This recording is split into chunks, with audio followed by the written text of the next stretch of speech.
असलम जी, आज जो मैं आपसे डिस्कस करने जा रहा हूँ 2024 और 2025 की अगर रियल एस्टेट मार्केट्स के अंदर हम कुछ चेंजेस देखें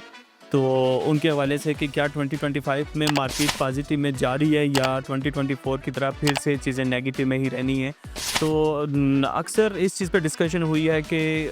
कोई भी रियल एस्टेट प्रोजेक्ट है या फिर रियल एस्टेट मार्केट है उसका हमेशा से बहुत सारी चीज़ों के साथ वो जुड़ी होती है जिसकी वजह से उसके अंदर बूम आता है या फिर वो डाउन की तरफ जाती है और या तो वो प्रॉफिट में चले जाते हैं इन्वेस्टर्स या फिर वो अपना लॉस कर देते हैं। तो अगर हम 2024 की बात करें तो 2024 के अंदर जो इंटरेस्ट रेट था जो काफ़ी सा मैटर करता है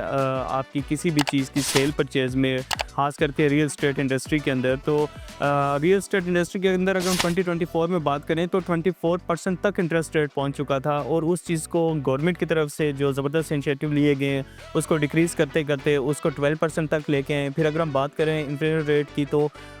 उस टाइम पे 2023 या 2024 की अगर हम बात करें तो उस टाइम पे 38% था जो कि अब डिक्रीज़ होकर 1.5% तक आ गया। बहुत ज़्यादा इस चीज़ पे असर होता है आपकी किसी भी चीज़ की सेल परचेज़ में, वो चाहे आपकी रियल एस्टेट हो चाहे आपकी बाकी कोई भी चीज़ आप सेल परचेज़ करते हैं उसके लिए। क्योंकि हमेशा जिस टाइम पे किसी भी चीज़ की कॉस्ट ज़्यादा हो जाती है तो डेफिनेटली वो लोगों की पहुंच से दूर हो जाती है, वो चाहे आपके प्लॉट्स हों या चाहे आपकी बाकी जो जितनी भी ज़रूरतें ज़िंदगी की आपकी चीज़ें। क्योंकि डेफिनेटली उसी टाइम पे बंदा प्लॉट के अंदर इन्वेस्टमेंट करेगा जिस टाइम पे वो अपनी बाकी तमाम ज़रूरियात पूरी कर सकेगा और उसके बाद वो अपनी ज़रूरत की तरफ जाएगा। तो ये दो चीज़ें 2024 और 2025 में इनमें काफ़ी बड़ा डिफरेंशिएट आया कि 2024 में एक डिफरेंट सिनेरियो था, किधर हमारा इंटरेस्ट रेट 24% और अभी 2025 में 12%। होप्स हो कि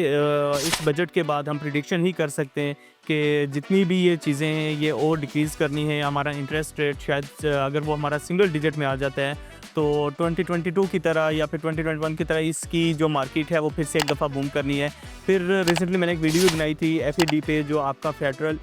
एक्साइज ड्यूटी है उसको भी ख़त्म करने के लिए सोचा जा रहा है और वो चीज़ें भी जाके इम्प्लीमेंट इस बजट के अंदर होनी है। तो रियल एस्टेट मार्केट के अंदर आई थिंक सो कोई यही टाइम है कि आप अपनी कोई भी प्रोडक्ट बाई कर लें, वो चाहे आप अपना कोई रेजिडेंशियल प्लॉट बाई करें, कमर्शियल करें या फिर आप अपना कोई विला करें, आप अपने लिए कोई एक घर परचेज़ कर लें। क्योंकि डेफिनेटली काफ़ी टाइम से रियल एस्टेट मार्केट डाउन थी और 2025 को अगर हम कंपेयर पीछे 1-2 साल 3 साल के साथ करें तो चीज़ें पॉजिटिव होना स्टार्ट हो चुकी हैं। तो इंशाल्लाह